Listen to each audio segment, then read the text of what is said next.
Mesdames, Messieurs, bonjour, bienvenue dans ce journal. Tout de suite, le sommaire. Les systèmes d'information géographique sont célébrés ce 18 novembre, mais savez-vous ce que c'est? Ils servent à l'analyse spatiale, l'aide à la décision, notamment pour l'aménagement du territoire. Plus de détails dans ce journal. L'alimentation des prématurés nécessite un grand soin. Dr Massimilienne Serroué va nous parler des besoins nutritionnels des bébés nés avant le terme de la grossesse. Beaucoup d'ingrédients utilisés dans les produits capillaires chimiques sont agressifs et peuvent provoquer des réactions allergiques. Leur utilisation répétée serait nuisible au cuir chevelu et donc pour la santé. Les SIG, en avez-vous déjà entendu parler? Sinon, il s'agit des systèmes d'information géographique. Ce sont des cadres scientifiques pour la collecte et la visualisation de données géographiques. Ils nous aident à prendre de meilleures décisions. Quelle différence les SIG apportent-ils à la société? C'est la question à laquelle veut répondre cet élément réalisé dans le cadre de la Journée mondiale des SIG célébrée ce 18 novembre. Yezidou Toukourou est un géomètre expert. Cette profession l'oblige à faire usage d'un logiciel particulier pour enregistrer ses données, le logiciel du système d'information géographique, SIG. Si on doit prendre 10 ans pour réaliser une carte, au moment où la carte sort, elle est déjà dépassée. Parce que sur le terrain, les gens ont déjà construit déjà des évolutions. C'est pour ça qu'on a pensé aussi un système informatique qui peut nous permettre de produire des cartes. On intègre les données aujourd'hui, on a la carte en même temps.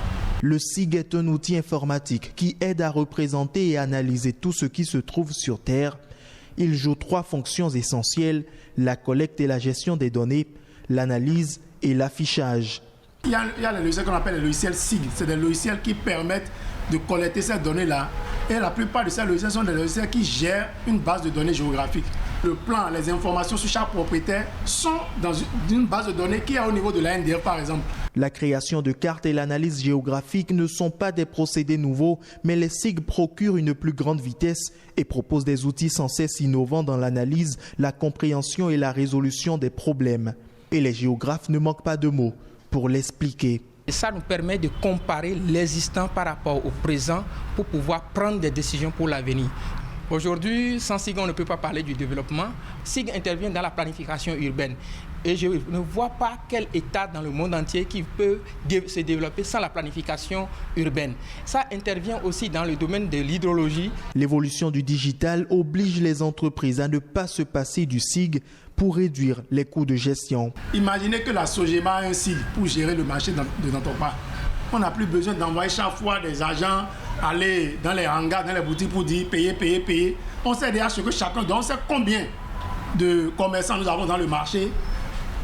En fonction des activités de chacun, combien chacun doit payer et combien doit générer cette collecte-là. On n'a plus besoin d'envoyer des agents qui iront et puis les vendeuses vont négocier avec eux pour dire bon, revenez demain ou bien bon, prenez ça là. Les collectivités locales ont aussi beaucoup besoin de SIG. Si vous prenez par exemple la commune de Parakou, je sais qu'elle est très avancée dans ça. Parakou est en train de mettre en place même un SIG pour la gestion du foncier dans toute la commune de Parakou.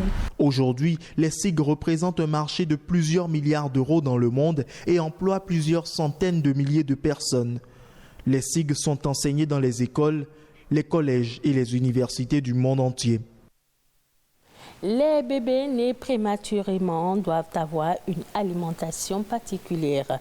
Comment se fait la prise en charge des nourrissons nés avant le terme de la grossesse? Massimilienne Serroué, gynécologue obstétricienne, nous donne des conseils pour assurer une bonne nutrition et un meilleur avenir à ces bébés. Elle est au micro de Maria Joël Attalé, Renouira et Oded Dossou. La prématurité, c'est le fait que les enfants naissent avant le terme prévu qui est 37 semaines. Le bébé qui est né prématuré, d'abord c'est l'allaitement maternel exclusif. Donc la maman a un grand rôle. Pour que l'allaitement maternel soit vraiment, ça donne bien pour l'enfant, la maman doit avoir une bonne alimentation. La maman doit manger équilibré, pour que le lait qui sort soit propice pour l'enfant. Pour favoriser son développement, il faut que l'enfant soit bien couvert, le nouveau-né soit bien couvert. La maman doit bien suivre les conseils du pédiatre. L'enfant doit aller en consultation périodique. Chez le pédiatre, il y a les vaccinations à faire. L'enfant doit avoir bien suivi son calendrier de vaccination, vaccination PEV et vaccination hors PEV. Mettre ses enfants au chaud. Mettre ses enfants, il ne faut pas que les enfants prennent froid. Il faudra protéger leur tête, leur front, les pieds, les couverts. Il faut que ces enfants soient en contact permanent avec leur mère. Ce n'est pas des enfants qu'il faudra amener à droite, à gauche ou bien non. Il y a ce qu'on appelle le système de kangourou où les enfants sont peau à peau avec leur mère. Et là, ça permet un bon développement de ces bébés. Toutes les femmes adorent se faire belle et pour y arriver et pour y parvenir, certaines d'entre elles n'hésitent pas à recourir aux produits chimiques pour se coiffer ou se tresser. Elles ignorent ainsi les conséquences que ces produits pourraient avoir sur le cuir chevelu et par ricochet sur la santé. Ulvaeus Balogun s'est intéressé au sujet. Voici son reportage. Les cheveux sont divers et variés. Tout comme la peau, ils nécessitent un grand soin. Mais pour ce faire, tous les produits ne sont pas adaptés. Ils varient d'un type de cheveux à un autre. Les cheveux n'ont pas les mêmes qualités. Il y en a des cheveux crépus, des cheveux normaux, des cheveux fins. Il y a des cheveux touffus aussi. Ce n'est pas tous les produits qu'on utilise pour les cheveux. Parfois, des produits pour les cuirs chevelus sont à part. Des produits pour les cheveux aussi sont à part. Parce qu'il y a des produits, quand tu mets, ça enlève les cheveux. En effet, beaucoup d'ingrédients utilisés dans les produits capillaires chimiques sont agressifs et peuvent provoquer des réactions allergiques plus ou moins graves. Leur utilisation répétée peut donc intoxiquer le cheveu, le rendant terne, poisseux ou cassant. J'avais beaucoup de cheveux sur la tête. Quand je mettais les produits, ça donne de l'effet, mais je ne supportais pas à cause des douleurs, ça brûle. J'ai souvent les maux de tête et au niveau des yeux aussi des brûlures.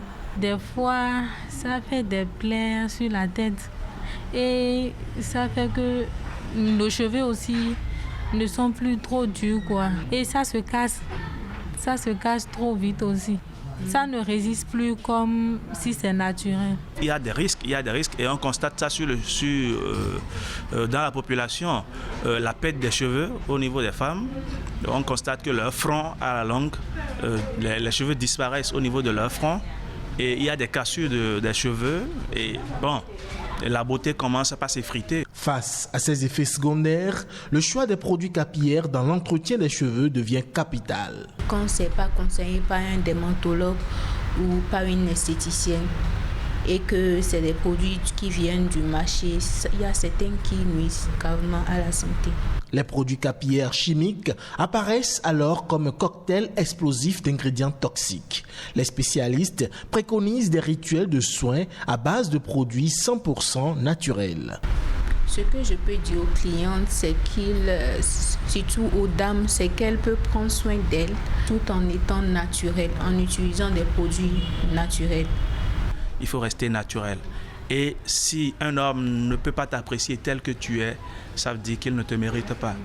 Et il faut apprendre à s'aimer avant que l'autre ne puisse nous aimer. Si prendre soin de ses cheveux et de son cuir chevelure est aussi important que prendre soin de sa santé, éviter autant que possible les produits capillaires chimiques dans l'entretien des cheveux serait le gage d'une chevelure qui respire la beauté et la santé. Hors du Bénin, le Kenya tente de trouver des solutions après 4 saisons consécutives de sécheresse. Parmi les décisions prises, la levée le mois dernier d'une interdiction sur les OGM datant de 2012. Les scientifiques espèrent ainsi mettre au point une nouvelle semence plus résistante, mais de nombreux agriculteurs s'inquiètent. Le reportage de France 24. Confronté à sa pire sécheresse en 40 ans, le Kenya mise sur les semences génétiquement modifiées pour empêcher une crise alimentaire. Après avoir levé l'interdiction sur la production et l'importation d'OGM en place depuis 2012, les autorités travaillent aujourd'hui sur une nouvelle variété de maïs, plus résistante à la sécheresse. Ce maïs est capable de produire une récolte, même avec très peu d'eau quand il ne pleut pas. Et il peut renaître après s'être desséché. Une solution d'urgence pour sauver les récoltes qui ne fait pas l'unanimité.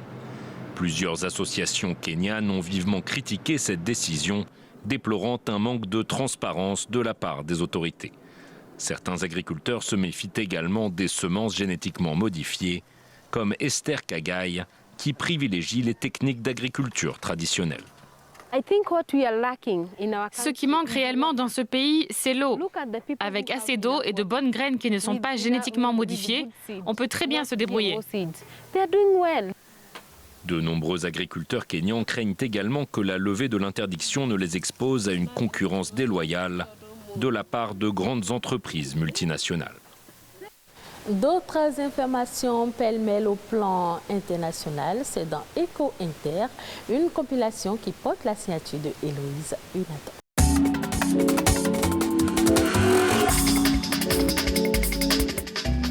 Le Royaume-Uni met le cap sur la rigueur. Le ministre des Finances a présenté ce jeudi un budget d'austérité pour redresser une économie fort mal en point. Même la City est en difficulté. Londres vient de perdre sa couronne de première place financière et c'est Paris qui récupère le titre. Depuis ce lundi, la taille de la bourse française en termes de capitalisation dépasse maintenant celle de sa rivale, longtemps perçue comme indétrônable. Depuis le Brexit, il y a donc bien eu un double mouvement. Paris a d'une part grossi et d'autre part, Londres a bel et bien rétréci. Et pourtant, l'inflation continue de s'intensifier en zone euro. Les ménages européens s'y adaptent et modifient leur mode de consommation. Ils font aussi de plus en plus recours au crédit pour boucler leur fin de mois. Cette nouvelle réalité souligne également les inégalités économiques et sociales, car l'inflation ne touche pas de la même façon tous les ménages. Ce sont surtout les plus modestes et les femmes qui paient le prix fort. L'Union européenne et certains de ses États membres tels que la France, l'Allemagne et le Danemark vont verser plus d'1 milliard d'euros, soit environ 650 milliards de francs CFA à l'Afrique. C'est une annonce du vice-président de la Commission européenne, Frans Timmermans, ce mercredi à la COP27 qui se déroule actuellement en Égypte. Ce fonds servira à soutenir l'adaptation au changement climatique en Afrique. Allons à Madagascar pour finir, où les nouvelles ne sont pas bonnes pour la récolte de litchi. La grande île est le premier exportateur de ce fruit en Europe depuis les années 1990. Mais jusqu'à quand encore ? En cause, des températures très chaudes pour la saison, conjuguées à un déficit de pluviométrie très important durant tout le mois d'octobre, et ce, alors que les arbres étaient très chargés en fruits. Conséquence, les litchis ont du mal à se développer et ont mûri un peu plus tôt que prévu.